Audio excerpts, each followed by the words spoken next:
नमस्कार दोस्तों, स्वागत है आपका फिर से एक बार मेरे YouTube channel supreme classes bye Sudhir में। हम जो अपनी एसएससी की प्रैक्टिस सीरीज शुरू कर रखी है हमने, उसमें से 10 या 12 क्लास ले चुके हैं।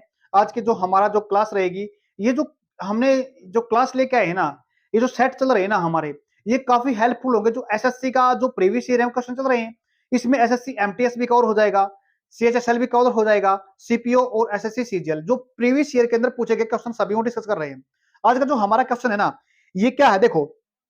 पहला क्वेश्चन क्या हमारा, last night I dream I was a sick on the 169th floor of Burj Khalifa. इस क्वेश्चन को पढ़ा हमने। इस क्वेश्चन को पढ़ने के बाद हमें देखना पड़ेगा कि बात कहां पे। सबसे पहले हमने एक चीज सीख रखी है, वो चीज क्या है। सबसे पहले सेंटेंस पढ़ो और सेंटेंस पढ़ने के बाद सबसे पहले चेक करो कि ये टाइम कौन सा दे रखा है, किस टाइम के अंदर ये बात कर रखी है। क्या जो सेंटेंस हमारा प्रेजेंट के अंदर है, पास्ट के अंदर है या फ्यूचर के अंदर है। टाइम को चेक करो। उसके बावजूद अगर हमें सेंटेंस की सेंस अगर सही समझ में आती है, टाइम प्रेजेंट में, तो ठीक है। अगर पास्ट में है तो क्या चेक करना हमारे को। देखो, सेंटेंस पढ़ा हमने। सेंटेंस पढ़ने के बाद जो वोज दे रखा ना, क्या दे रखा, जो वोज है, ये वर्ब की सेकंड फॉर्म दे रखी है। बड़े ध्यान से नोट करना। दूसरी चीज दे रखी है इसके अंदर, और उसके बाद दे रखा हमने लास्ट नाइट। अगर हमारे पास लास्ट नाइट है, लास्ट नाइट का मतलब क्या होता है, पिछली रात है, जो अब नहीं है। ऐसे टाइम को दिखाने के लिए हम कौन से यूज करते हैं, जैसे लास्ट नाइट हो गया, लास्ट ईयर हो गया, लास्ट संडे हो गया, या फिर इसको हम लिख सकते हैं यस्टरडे लिख सकते हैं। क्या लिखेंगे, यस्टरडे के साथ भी लिख सकते हैं इस चीज को। या फिर हमारे को सेंटेंस के अंदर दे सकता है लॉन्ग एगो भी दे सकता है। क्या बोलेंगे, लॉन्ग एगो भी दे सकता है, ठीक है ना। या फिर टाइम दे सकता है 2 ईयर अगो भी दे सकता है, काफी टाइम पहले की बात कर रखी है। या फिर इसी को लिख सकता है सेंटेंस के अंदर। कई तरीके लिखने के वैसे इसके अंदर, बट हम इन दो तीन चीजों को देखते हैं यहाँ पे। जब भी हमारे को सेंटेंस के अंदर अगर टाइम पहले दिखा रखा, टाइम को दिखाने वाला शब्द पहले दे रखा ना, तो याद रखना टाइम को दिखाने वाले शब्द के साथ हम क्या करते हैं, कोमे के साथ दिखाते हैं। समझ में आना। हमने देखा, वापस आते हैं इस पॉइंट पे। अपने सेकंड फॉर्म दिखा रखी है, बिल्कुल दिखा रखी है। इससे पहले सेंटेंस में अपने एक वर्ब और देखो, सेंटेंस देखो, आई ड्रीम, ये प्रेजेंट टाइम को दिखाता। जब भी वर्ब की फर्स्ट फॉर्म को दिखाएंगे, क्या, अगर हमने वर्ब की फर्स्ट फॉर्म को दिखाया, वर्ब की फर्स्ट फिफ्थ फॉर्म को दिखाया, तो इसका मतलब ये हमेशा होने वाले काम, ऑलवेज, या रूटीन के अंदर होने वाले काम, या डेली होने वाले कामों को दिखाने के लिए हम क्या लिखते हैं, वर्ब की या तो फर्स्ट फॉर्म लिखते हैं या फिफ्थ फॉर्म लिखते हैं। समझ में आ गया ना। तो रूटीन के कामों को थोड़ा दिखा रहा है ये, अब के प्रेजेंट टाइम को थोड़ा दिखा रहा है, ये पास्ट टाइम को दिखा रखा है। तो हमने क्या बदलना है इसके अंदर, इसको पास्ट टाइम में बदलना है। इसकी पास्ट टाइम कैसे बनाएंगे, इसकी सिर्फ और फर्स्ट फॉर्म को क्या करेंगे, हमें, हमने फर्स्ट फॉर्म दिखा रखी है तो सेकंड फॉर्म लिख देंगे। सेकंड फॉर्म क्या लिखेंगे, ये ड्रीम से क्या बन जाएगा, ड्रेम्ट बन जाएगा, DREAMT, ड्रेम्ट बन जाएगा। मतलब सेकंड फॉर्म लिखनी पड़ेगी इसकी जगह पे। एरर कहां पे, अपना फर्स्ट, जो हमने ए के अंदर अपने पास एरर है। और एक चीज और देखिए, जब भी हम क्या बात करते हैं, जब भी हम इसकी बात करते हैं ना, ऑर्डर की बात करते हैं, क्या दिखा, जब सेंटेंस के अंदर ऑर्डर दिखा रखा हमारे को, ऑर्डर को दिखाने के लिए हमारे पास क्या आता है, आर्टिकल दा दिखाते हैं, यानी डेफिनेट आर्टिकल बोल सकते हैं इसको। क्या बोलेंगे, डेफिनेट आर्टिकल लिखते हैं। समझ में आया ना, उम्मीद करता हूं समझ में आ गया। समझ में आ गया ना। नेक्स्ट सेंटेंस देखो,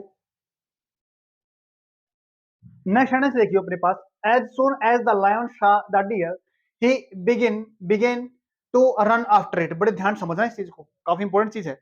देखो, जब भी सेंटेंस के अंदर है ना, हम बैक टू बैक, क्या बोला, बैक टू बैक काम को दिखाते हैं। जैसे इसके बाद ये काम हुआ, इसके बाद ये काम हुआ, सुबह में उठा, उसके बाद मैंने ये काम किया, उसके बाद मैंने ये काम किया।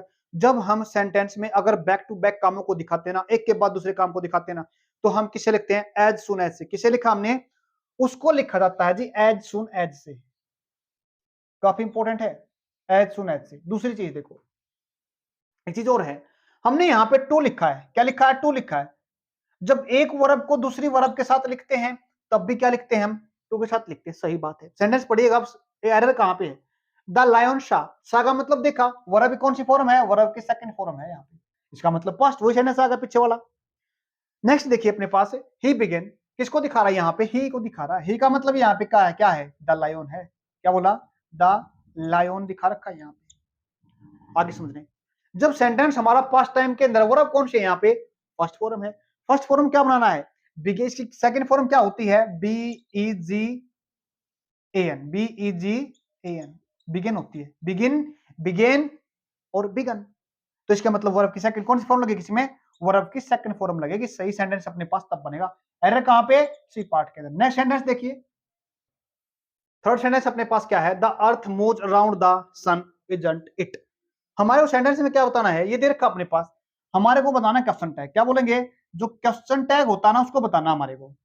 क्वेश्चन टैग कैसे बनता है? जब सेंटेंस, देखो इसके लिए क्लास लेके आएंगे जल्दी ही, एक दो दिन के अंदर किसी क्लास आ जाएगी क्वेश्चन टैग की, कंप्लीट एक ही क्लास के अंदर करवा देंगे इसको। ज्यादा मुश्किल तो नहीं, आसान है।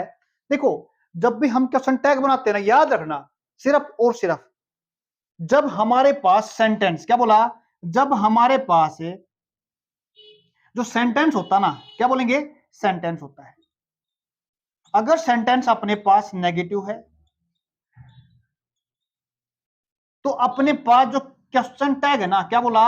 जो क्वेश्चन टैग है ना, वो हमेशा, क्वेश्चन टैग कैसे बनेगा? वो बनेगा अफर्मेटिव के अंदर। इस बात को ध्यान रखना, क्वेश्चन टैग बनेगा अफर्मेटिव। अगर हमारे पास सेंटेंस कैसा है? अफर्मेटिव है, ठीक है ना? तो सेंटेंस में क्वेश्चन टैग कैसा बनेगा? क्वेश्चन टैग बनेगा नेगेटिव। क्या बनेगा? नेगेटिव। ये बात बिल्कुल सही है। आगे चलो, ये बात हमने सीख ली। अब हमारे पास सेकंड स्टेप क्या होता है क्वेश्चन टैग के लिए? क्या बोलेंगे? क्वेश्चन टैग के लिए सेकंड स्टेप क्या होता है? अपने पास सिर्फ और सिर्फ नाउन को नहीं, जो क्वेश्चन टैग बनता है वो नाउन में नहीं बनता, क्वेश्चन टैग प्रोनाउन में बनता है। किसमें बनता है? नाउन में नहीं बनेगा, किसमें बनेगा? प्रोनाउन को बनेगा। सही बात। एक चीज और हो गई, क्या इसमें प्रोनाउन बना रखा है? इट। क्या बना रखा है? इट। बिल्कुल ठीक बना रखा है, क्योंकि हम किसको, द अर्थ को क्या मान रखा हमने? द अर्थ क्या चीज? चीज है, कोई एक चीज है, तो इट बना दिया हमने। सही बात है, बना रखा है। तीसरी चीज, फर्स्ट तो ये हो गई, दूसरी ये हो गई, जब हम क्वेश्चन टैग बनाते हैं ना, जो उसकी मेन वर्ब होती है ना, क्या बोलेंगे? जो मेन वर्ब होती है ना, मेन वर्ब नहीं, जो हेल्पिंग वर्ब होती है अपने पास, क्या इसको हम हेल्पिंग वर्ब कह सकते हैं? हेल्पिंग वर्ब बोलेंगे यहाँ पे, तो मेन वर्ब नहीं कह सकते, क्योंकि मेन वर्ब तो क्या है इसमें? मूव करना, मूव वर्ब, मूव का तो नहीं लिख सकते। जो अपने पास हेल्पिंग वर्ब होते हैं, जैसे do, does, is, am, are, was, were, has, have, had, इनको लेते हैं हम क्वेश्चन टैग बनाने के लिए। बट अगर ये क्वेश्चन के अंदर दे रखी सिर्फ 3 ही ऐसी वर्ब हैं जिसका हमारे पास वर्ब होती नहीं, बनानी पड़ती है। कैसे? वर्ब की फर्स्ट फॉर्म है अपने, सॉरी फिफ्थ फॉर्म है अपने पास, एक तो फिफ्थ फॉर्म की बनानी पड़ती है। फिफ्थ फॉर्म में क्या बनती है? डज बनती है। और फर्स्ट एक होती है अपने पास डू, फर्स्ट फॉर्म से बनती है। एक किसी क्या होती है? डिड। यानी 3 फॉर्म है, जो 3 वर्ब ऐसे जो अपने पास से बनानी पड़ती है अपने पास। समझ में आ गया ना? क्वेश्चन टैग क्या बनेगा? कौन सी फॉर्म है? Fifth form. किससे बनेगा? डज से। सेंटेंस कैसा बनेगा? नेगेटिव बनेगा। नेगेटिव सेंस तो दे रखी है, बट यहाँ पे इजंट दिखा रखा, इजंट नहीं बनेगा, तो बनेगा क्या? यहाँ पे बनेगा डजंट। क्या बनेगा? डजंट बनेगा अपने पास। किसके अंदर? एरर के अंदर। समझ में आ गया ना? एरर कहां पे? सी पार्ट के अंदर। समझ में आ क्वेश्चन? नेक्स्ट क्वेश्चन देखिए, फोर्थ क्वेश्चन क्या अपने पास? He asked that how long you would be absent. कितना टाइम आप एब्सेंट रहे? देखो, सेंटेंस पढ़ा हमने, सेंटेंस पढ़ने के बाद क्या देखा? सेंटेंस हमारे पास किसके अंदर दे रखा है? अपने पास इनडायरेक्ट स्पीच के अंदर दे रखा। क्या बोला? इनडायरेक्ट स्पीच के अंदर, इनडायरेक्ट स्पीच के अंदर दे रखा सेंटेंस अपने पास, स्पीच के अंदर। समझ में आ गया ना? इनडायरेक्ट स्पीच के अंदर, जब हमारे पास सेंटेंस इनडायरेक्ट स्पीच के अंदर दे रखा है और क्वेश्चन दे रखा है, क्वेश्चन वर्ड दे रखा है, क्या देखा है? क्वेश्चन वर्ड दे, क्वेश्चन वर्ड क्या अपने पास? How long. क्या है क्वेश्चन वर्ड अपने पास? How long. या व्हाट हो गया। देखो, ये होते हैं what, when, where, who, whom, ठीक है ना? एक देता है इसके बाद हाउ। ये अगर सेंटेंस के अंदर दे रखा है, सही बात है। और इसके साथ साथ एग्जामिनर ने क्या कर रखा है? इसके साथ साथ एग्जामिनर ने क्या दे रखा है? कंजंक्शन दे रखा है, दैट, या यहां पे दे सकता है इफ। याद रखना इस बात को। या एग्जामिनर दे सकता है यहां पे वेदर, ये भी दे सकता है। ध्यान रखना इस बात का। जब अपने पास सेंटेंस में क्या दे रखा है? ये दे रखी है यहां पे, हो, व्हाट, व्हेन, वेयर दे रखे, याद रखना। फिर हमारे पास हमको कोई भी अलग से कोई भी कंजंक्शन लिखने की जरूरत नहीं होती, कोई भी कंजंक्शन नहीं लिखना हमारे को। जैसे इफ, वेदर, दैट नहीं लिखना है, क्योंकि ये कंजंक्शन का ही काम करते हैं जब सेंटेंस के अंदर लिखे जाते हैं। क्या बोला? क्योंकि जब सेंटेंस के अंदर इनको लिखा जाता है तो ये पहले से ही एक कंजंक्शन का काम खुद ही करते हैं, तो हमारे को अलग से कंजंक्शन लगाने की जरूरत ही क्या पड़ी है? तो ये अपने पास कभी भी नहीं लिखने पड़ते। क्यों? क्योंकि ये पहले से ही कंजंक्शन का काम कर रहे हैं।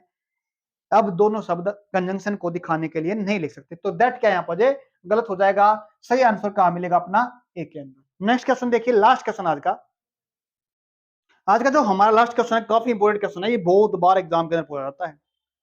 क्या क्वेश्चन है ये?